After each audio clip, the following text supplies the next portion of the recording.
All right, in our last video, we talked about how we could take a system of equations like this fella sitting right here and express what's going on as far as the coefficients of the variables in the right-hand sides go into a matrix, what we called an augmented matrix. And then we talked about this process called Gauss-Jordan elimination, which we can do in order to arrive at a solution. Now, the catch is doing these calculations by hand is not something I recommend that you do. There feels like there's this sort of running sequence of, with each section, it's like if you thought what we had to do in the previous section was, a pain by hand, wait till you get a load of this one. And yeah, so this is worse than matrix multiplication, which was worse than matrix addition. So I definitely do recommend that you get hold of some technology to assist you with this process. Okay. So, I've taken the liberty of going ahead and taking this matrix system that's listed right here and storing it into my calculator as matrix A. So you'll see, like I described in the video, you see the coefficients lined up appropriately here. So we've got everything in place. All right. Now, in order to do this Gauss-Jordan elimination stuff and get this matrix into what we call reduced row echelon form, on the calculator, it requires very few button presses. It is a single command. So once you've got your matrix loaded, you go into the matrix menu. In that math category over here in the middle, between where we edit the matrices and where we go get them to do stuff, the thing you're actually after is way down at the bottom of the list. So I actually scrolled up from the top. But it's labeled B here because, we actually don't need the stuff between that transpose operation and this one. That command is called RREF. That is short for reduced row echelon form.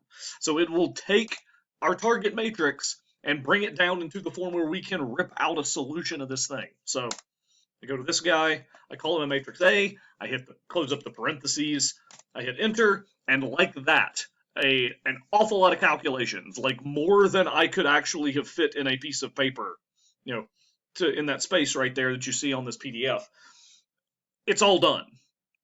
And as we discussed in the previous video, this column here represents the coefficients of x in each equation, coefficients of y, coefficients of z. These guys in the back are my right-hand sides, which when I write a matrix by hand, I kind of do that that vertical bar to act as a divider, just to keep it straight for me.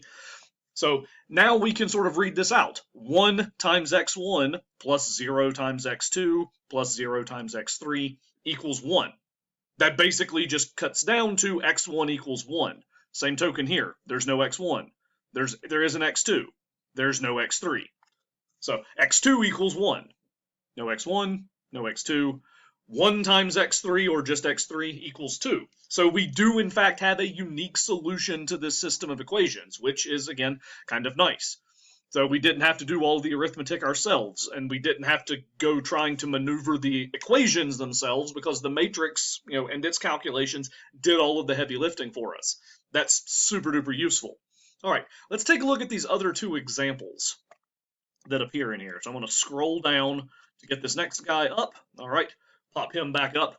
Same deal. So you'll notice I have stored the relevant coefficients of B into a matrix in here. You can see them.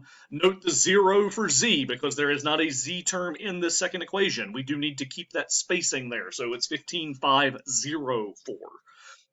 Negative coefficients, where you would expect them to be. If you need a refresher on how to load a matrix into the calculator, go back and check out the videos on the first section of stuff we did in Chapter 3. All right? All right. Let's take a look at this bad boy and see what happens when we hit it with the RREF command. So go to the math menu. I'll scroll down this time so you can see exactly how far down the list it is. There we go. And now I need to go back into the matrix menu, get matrix B, close my parentheses because I'm a good boy. We hit enter, and this is what breaks down again. So once again, coefficients of x, coefficients of y, coefficients of z, right-hand sides. And again, if you notice, this bottom row is kind of bringing into focus what we've discussed in that previous video.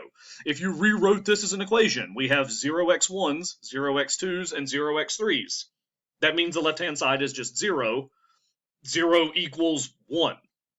That is something that's never going to be true in math of finance, right? So if something like that happens, it tells you that your system doesn't actually have a solution. There are no x, y, and z values you can come up with that will act, to solve all three of these equations at once. So, and thanks to the way the calculator does this reduced row echelon form thing, you really can just kind of focus on what happens in that bottom row to see if it turns out you don't have a solution. So I think that's pretty useful. All right, last guy here. So we scroll down and we take a look at this fella. Okay. So once again, I have gone ahead and stored the values into my calculator already. You'll see them right there. So again, first three columns, X's, Y's, Z's, right-hand sides. All right, so I got this in here. I do my RREF thing. Yeah, let me clear this out first. There we go. So it's nice and clean. So scroll down to get to the RREF. He's right there. Go get matrix C. Close up parentheses.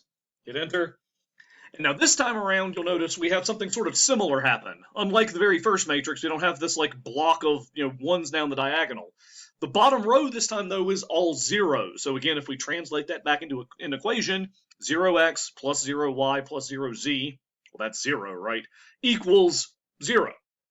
Unlike the last example, this one is in fact always true. 0 is always going to be equal to itself. Yes? Yes. So, what this ends up meaning in this instance is this particular system, as we said in the previous video, actually has a whole lot of solutions. There are infinitely many solutions, because if you go rewrite this guy as an equation, it says y minus 5z equals negative 2. You can solve that for y. Same deal right here. You can solve this thing if you write it back out as x minus z equals 8. And rewrite it so that x and y are both determined by that variable z. Mathematicians like me would call that a free variable at this point, because technically we could choose z to be anything we like. It could be 0, it could be 1, it could be pi, it could be 8675309, it could be the license plate number on your mother's car or something like that. So in this instance, once you pick that z, though, x and y are nailed down, right? Because we've worked out the equations, that determine once you know x, or once you know z rather, you know what x and y have to be. So that covers all of the bases here. Like we said in the video, you can either have one and only one solution, no solutions at all, or an infinite number. There's never going to be a situation where you have exactly 2 solutions or exactly 4 solutions. All right. So we've covered sort of what happens if a system of equations is already given to us. We write out this augmented matrix, and by write out I mean we put it in the calculator. We trigger the RREF command, and we see what it tells us. Maybe we get a solution, maybe we don't, or maybe we get a whole bunch of them. But what do we need to do in scenarios where we're not just handed the equations that we need to work with?